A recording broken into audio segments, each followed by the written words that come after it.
Hello, what's up mga kanoo? Isang magandang araw. Meron nga pala tayong late upload ng vlog natin dahil nais kong ibahagi sa inyo yung naging preparation ko sa pagtinda natin ng carbonara na may fried chicken at syempre sinamahan natin nitong green cucumber lemonade at blue lemonade. Hinanda ko na nga sila ng sabay-sabay para lalagyan na lang natin ng yelo. Ganito nga pala yung naging proseso ko sa pagluto ng ating creamy carbonara. Itong ating Del Monte brand na pasta ay niluluto na nga natin kasabay ng pagprito ng ating napakaraming fried chicken ngayong madaling araw. Habang nakasalang ang mga yan ang sabay-sabay ay isasabay na rin natin syempre yung sauce na ibubuhos natin sa ating pasta at yun yung ating carbonara sauce. 4 AM pa nga lang to at tayo ay gumagawa na ng ating pera kasi for sure benta na naman to. Pag may ganito talagang opportunity ng business ay hindi natin dapat pinapalampas kahit maliit ang tubo at barya lang ay pera na rin yon kasi saan mo nga ba naman pupulutin ang halagang 100 or 500 piso. Halos isang araw lang din namang sacrifice to kaya tara kaibigan, samahan nyo kami. Hindi nga natin na-achieve yung tamang lapot at ganda ng sauce kasi ibang brand yung ating Nestle cream pero okay na rin kasi bumawi naman tayo sa lasa at sabi nga nila bitin dahil napakasarap. Nais ko nga lang ding humingi ng pasasalamat sa lahat ng nag-avail at bumili. Umorder po ng ating paninda sa school. Kilala ko kayong lahat at alam nyo na kung mga sino kayo. Sobrang salamat kasi na-appreciate ko yung simpleng support ninyo sa ating mga business na kagaya nito. Sobrang sarap talaga sa puso na malalaman merong nagpapatronize ng iyong paninda kasi doon pa lang sa advance or reserve order ay hindi ka na talaga masizero. Habang pinapakulo ko at pinapalapot ng masyado itong ating sauce, nilagyan ko na nga siya ng bell pepper, pampasarap at pampabango lalo. Syempre hindi yan tinipid sa mushroom at ham. Ay isa-isa ko ng pinak itong ating pasta, kinilo ko nga yan para syempre pareho at maging papanatag tayo na yung dami niya ay sapat. At sa single order, syempre yung size din ng fried chicken ay sakto lang din para sa isang tao. Meron din akong naisamang solo carbonara para sa mga ayaw ng may chicken at syempre para sa mga hindi kumakain ng carbonara.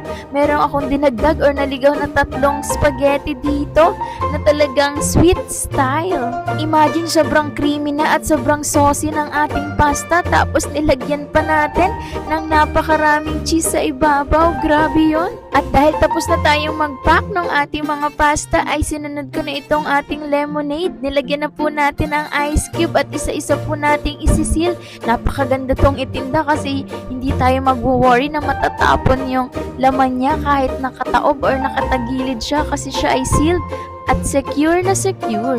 Tinamisan ko nga to ng timpla kasi alam kong matutunaw pa yung yelo niya. Tapos nilagyan natin ng yelo yung cooler para naman maging malamig pa rin siya.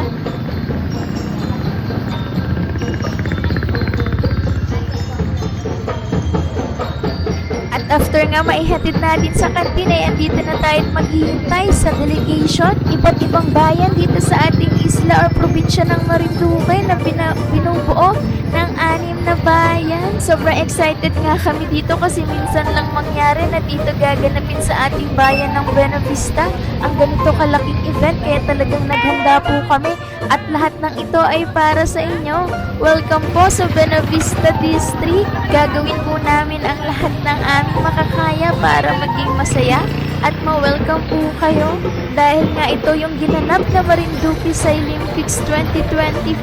Congratulations nga po pala sa lahat ng mga nanalo at sa lahat ng participants. Grabe, iba na talaga ang talent ng mga kabataan or estudyante ngayon. Sobrang lilikot na ng kanilang imagination, napakahusay ng kanilang mga invention at kanilang pagsasalita.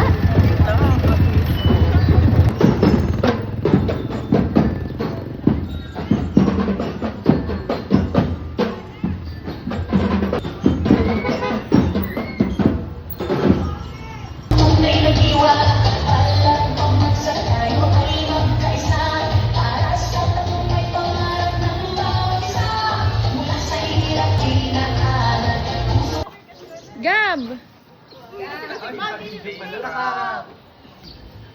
tayo. Welcome to BNHS.